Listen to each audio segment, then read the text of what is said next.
چې سکول ته ځي نو د ورځې څومره اخلي؟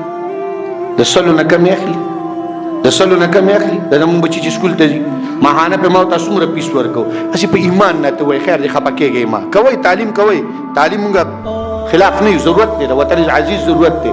خو دا راته ووایي چې په دې سکولونو کې مونږ ماهانه 3000 او 8000 او 10000 روپۍ پیس ورکو، په دې پیس باندې ثواب میلاویږي. وایي وایي په ایمان ووایه، وایي په ایمان ووایه په دې پیس ته ثواب میلاویږي. دا په 1 2 2 2 2 4 چې ورکوئ داسې اجر پې میلاویږي. مونږ یې چې ته وایي تاسې مونږ له نه راکوئ داسې وکړئ خیر دی. د مولوي صاحب کوم درد بیان کو دا د درد بیان کو خو مونږ پوهېږو. ما ته څه وایي که نه احساس ختم شوی. متاع کاروان تباهي دا چې کوم دی دومره نقصان نه دی لکه د متاع د کاروان نه چې احساس وځي، احساس عظیم تاوان دی.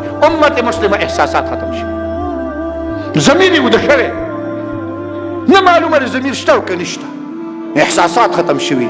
احساس ځان سره دا پیدا کړو چې راځي زما شیخ زما مرشد مولانا عزیزالرحمن هزاروي صاحب له یو سړی راغی د بازار د پنډۍ مشهور بازار دی راجا بازار، دا یې کس والا راغی ورته ویل دکان مې دی او دکان کې کاروبار روان دی. حضرت ته ویل څومره ګټه کوې ماهانه؟ حضرت ته یاره جی ماهانه ګټه خو دونه شته دی نه. حضرت ته ویل څومره کوې هسې؟ ویل جی 10,000 روپۍ هغه وخت کې که نه دا تقریبا د 2006 7 8 خبره ده. ویل دغه چې کوم دی جی 10,000 روپۍ ماهانه چې کوم دی نو ګټه راځي. حضرت ته وفرمایل په دې ګټه کې ځان سره الله شریک کا، په دې کاروبار کې ځان سره الله شریک کا. هغه داسې وړقېده ویل جی الله سم شریک کوم پوه نه شومه. حضرت ته وفرمایل 10,000 روپۍ ګټه کې که نه چې په 10,000 کې به 2,000 روپۍ زه الله له ورکوم، 2,000 روپۍ به چا له ورکوم؟ الله له ورکوم. ته ووایه په 100,000 کې به 4,000 الله له ورکوم، 1,500 کې به انشاءالله تعالی 6,000 الله له ورکوم. دا ووایه دا شروع که ته ګوره. هغه سړی د حضرت نه بیعت هم شو، د حضرت مرید هم شو. نن په راجا بازار کې د هغه مکمل مارکیټ دی، مارکیټ یو دکان او یو مارکیټ دی او اوس هم هغه د مدرسې سره امداد کوي لګیا.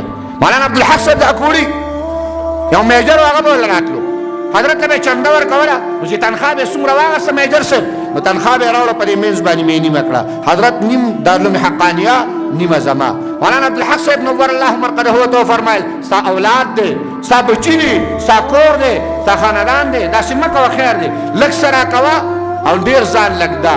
هغه میجر صاحب ورته جواب کې وویل وی حضرت د ډېر سوچ نه بعد ما دا فیصله کړې ده چې یو کور مې په دې دنیا کې دی، یو کور مې په هغه دنیا کې دی، یو کور مې په دې دنیا کې دی، یو کور مې په هغه دنیا کې دی.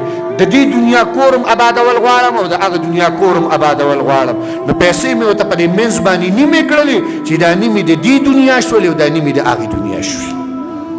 هوښیاره فیصله، هوښیار سوچ، هوښیار فکر. راځئ چې داسې وکړو. نو داسې وکړئ تنخوادار به مې ماهانه چې کوم نه پیسې به مې سنچري ملګري ویل بعضې کسان کوي خو زه دوی راته نه دي ویلي ښه دوی راته نه دي ویل. زه مطالبه کوم، زه مطالبه کوم تاسو کې به سکول والا هم وي، د حکومت په کور کې نوکران به هم وي.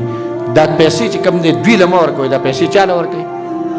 الصدقة اول في كف الرحمن ثم تقع على كف الفقير. پیغمبر اسلام فرمایي الصدقة اول في كف الرحمن، صدقه چې کوم دی لومبې الله لذي ثم تقع على كف الفقير. دا غریب له بیا وروسته راځي خو لومبې چا لذي؟ الله لذي.